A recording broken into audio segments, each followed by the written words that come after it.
என் நெஞ்சில் குடியிருக்கும்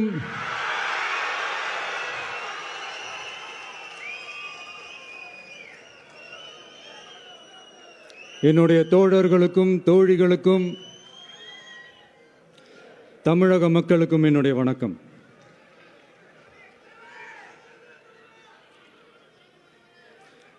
நம்ம குடும்ப உறவுகளை இழந்ததுனால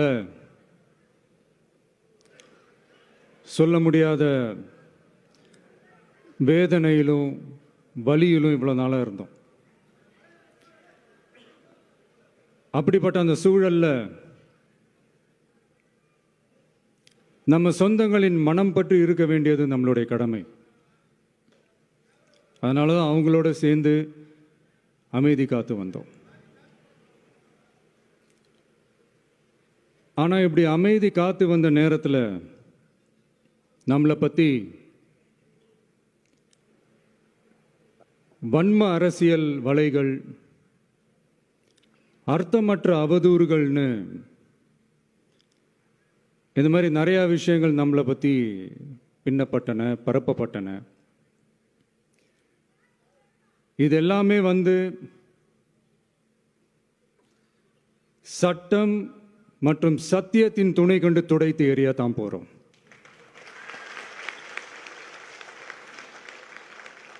பட் அதுக்கு முன்னாடி தமிழக சட்டமன்றத்தில் நமக்கு எதிராக நிகழ்த்தப்பட்ட ஓர் உரைக்கு ஒரு நாகரிக பதிலடி கொடுக்கணும்னு நான் நினைக்கிறேன்.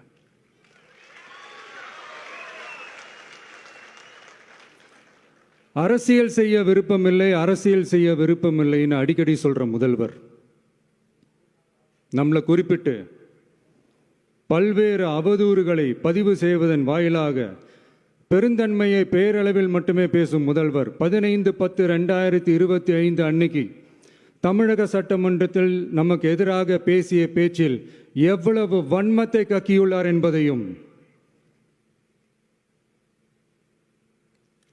எப்படிப்பட்ட ஒரு அரசியல் செய்ய முயல்கிறார் என்பதையும் தமிழக மக்கள் உணராமலா இருப்பாங்க.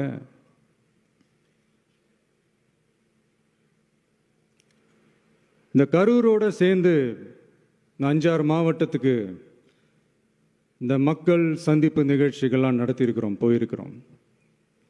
அங்கெல்லாம்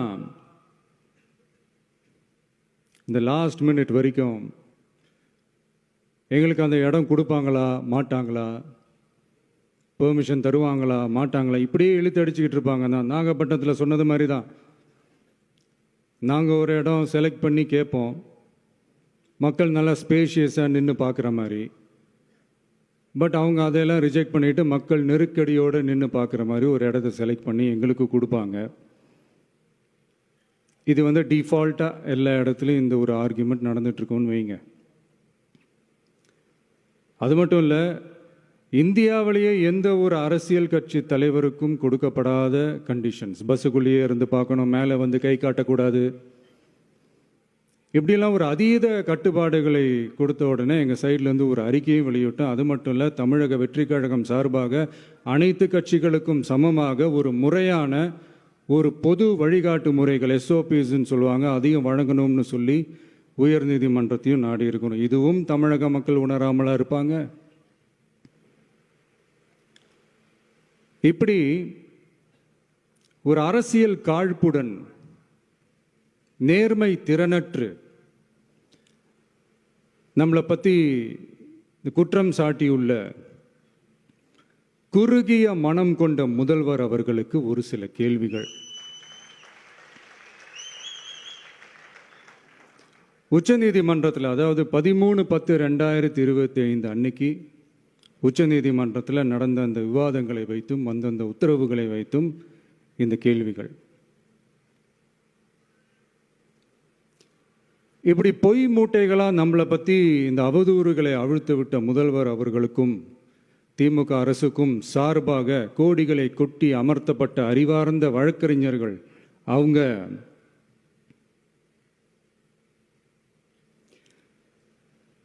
இந்த கபட நாடக திமுக அரசோட தில்லுமுல்லுகளை தாங்கி பிடிக்க இயலாமல் உச்சநீதிமன்றத்தில் திக்கு திணறி நின்றது முதல்வர் அவர்களுக்கு மறந்துவிட்டதா? இந்த கரூர் சம்பவத்துக்கு அப்புறமே அவசரமா ஒரு தனிநபர் ஆணையம், அந்த தனிநபர் ஆணையத்தை அவமதிக்கிற மாதிரி அரசு உயர் அதிகாரிகள், காவல்துறை உயர் அதிகாரிகள் எல்லாருமே நம்மளை பற்றி ஃபுல்லாக இந்த அவதூறுகள் பரப்பி ஒரு செய்தியாளர்கள் சந்திப்பு அவசரமாக. இதெல்லாம் ஏன் நடக்குது?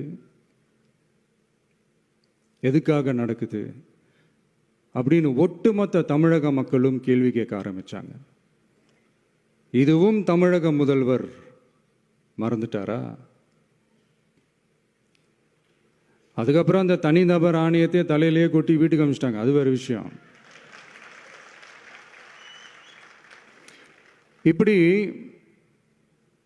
இப்படிலாம் கேள்வி கேட்ட உடனே ஏதாவது பதில் சொல்லி ஆகணும்ல. அதனால சட்டமன்றத்தில் பேசும்போது உண்மை நிலையை தெளிவுபடுத்தத்தான்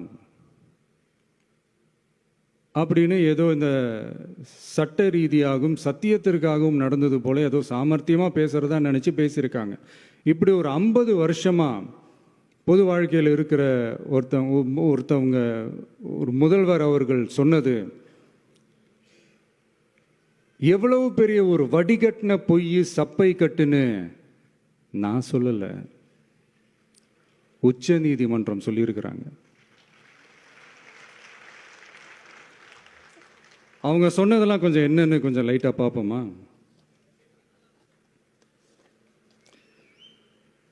The comments which have been made before the media by the top officers of the police department may create doubt in the minds of the citizenry on impartiality and fair investigation. The faith and trust of the general public on the process of investigation must be restored in the criminal justice system. அதாவது அரசு காவல் உயர் அதிகாரிகள் ஊடகங்களிடம் பேசியது என்பது பொதுமக்களிடையே நியாயமான விசாரணை நடக்குமா என்ற சந்தேகத்தை ஏற்படுத்தக்கூடும் என்றும், நியாயமான விசாரணை மூலமே அந்த சந்தேகத்தை மீட்டெடுத்தே ஆக வேண்டும் என்றும் உச்சநீதிமன்றம் தமிழக அரசின் தலையில் ஓங்கி நறுக்கு நறுக்கு நறுக்கு என்று கொட்டியதை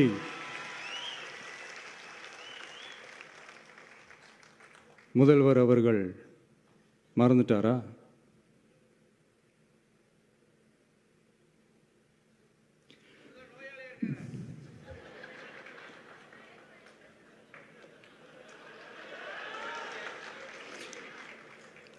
மாண்புமை சென்னை உயர்நீதிமன்றத்தின் மாண்புமிகு நீதியரசர் SIT அமைத்து உத்தரவிட்டார் அல்லவா? அந்த உத்தரவை ஏதோ சட்டத்தின் மீதும் நீதி பரிபாலனத்தின் மீதும் மரியாதை கொண்டவர்கள் போல ஒரு நாடகத்தனமான கொண்டாட்டத்தை திமுகவிற்கு ஒத்து ஊதுவோரும் நடத்தி கூத்தாடி குதூளித்தனர் அல்லவா? தாவேகாவிற்கு எதிராகவும் நமக்கு எதிராகவும் உயர்நீதிமன்ற மாண்புமிகு நீதியரசர் தீர்ப்பளித்து விட்டதாக விதந்தோதி விழா எடுத்தனர் அல்லவா? அந்த உத்தரவை குறித்து சொல்லும்போது எந்த ஆவணத்தின் அடிப்படையில் அந்த உத்தரவு அமைக்கப்பட்டது? நான் கேட்கல, உச்சநீதிமன்றம் கேட்டிருக்கிறாங்க. The judgment is completely silent about how learned single judge arrived at such a conclusion and what material was pursued by the court என்று உச்சநீதிமன்றம் உரத்த குரலில் கேள்வி கேட்டது. அப்போதும் கூட உச்சநீதிமன்றத்தில் திமுக அரசுக்காக வாதாடிய அறிவார்ந்த மூத்த வழக்கறிஞர்கள் பதில் சொல்ல இயலாமல் வாய் மூடி மௌனம் காத்ததை நாடே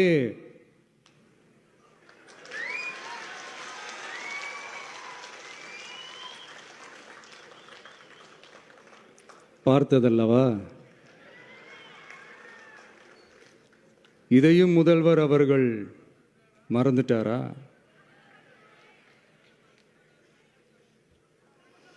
Such petition ought to be dealt with by the division bench, registering as public interest litigation in right earnest and not to be dealt with by a single bench. அதாவது பொது வழிகாட்டு முறைகளான SOP அமைக்கப்பட்டு வெளியிட வேண்டும் என்ற கோரிக்கையுடன் வந்த ரிட் மனுவை நீதிபதிகள் டிவிஷன் பெஞ்ச் தான் கையாள வேண்டும், தனி நீதிபதி பெஞ்ச் கையாளக்கூடாது என்றும் உச்சநீதிமன்றம் சொன்னதல்லவா? அது மட்டுமா, கோரிக்கையே இல்லாமல் SIT அமைக்கப்பட்டது எந்த வகையில் சரி என்றும் கேள்வி எழுப்பியது உச்சநீதிமன்றம். இது எல்லாமே அறியாமலோ இல்லை அறியாதது போலவோ உச்சபட்ச அதிகார மயக்கத்தில் இருந்து பேசினாரோ முதல்வர் அவர்கள்? மனிதாபிமானம், அரசியல் அறம், மாண்பு இதெல்லாம் எதுவுமே இல்லாம வெறும் பேச்சில் மட்டுமே பேசிக்கிட்டு அரசியல் ஆதாயம் தேடுற ஆட்டத்தை ஆடத் தொடங்கிவிட்டார் முதல்வர் அவர்கள்.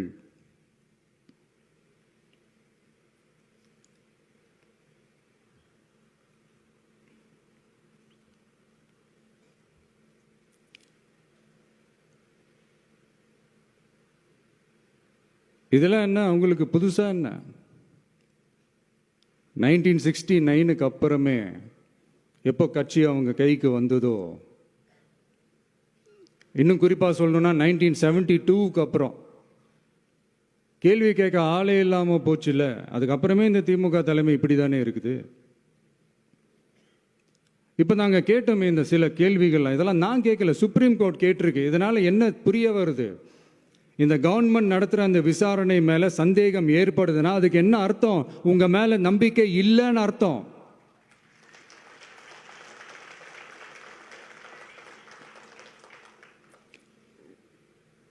இதெல்லாம் ஏன் எதுக்காகன்னு முதல்வர் அவர்களுக்கு புரியுதா?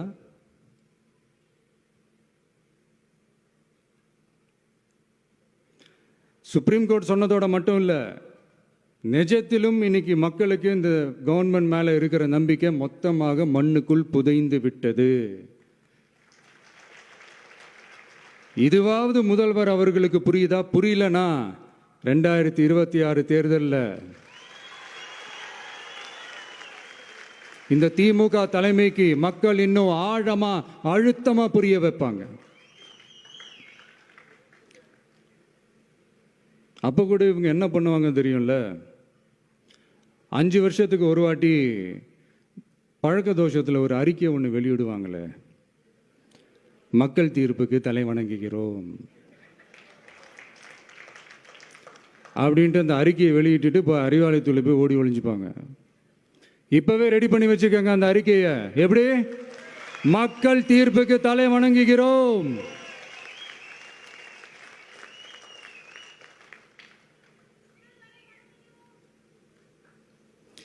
நான் போன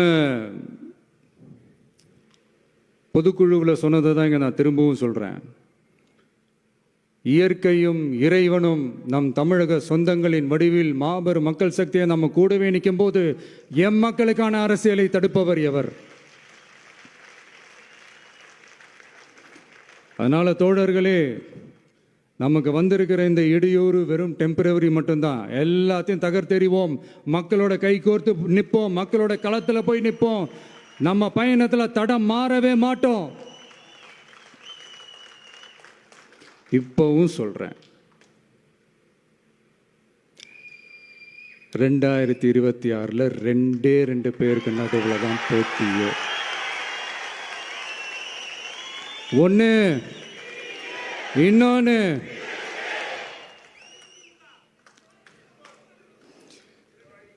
இந்த போட்டி இன்னும் ஸ்ட்ராங்காக மாறப்போகுது. 100% வெற்றி நமக்கு.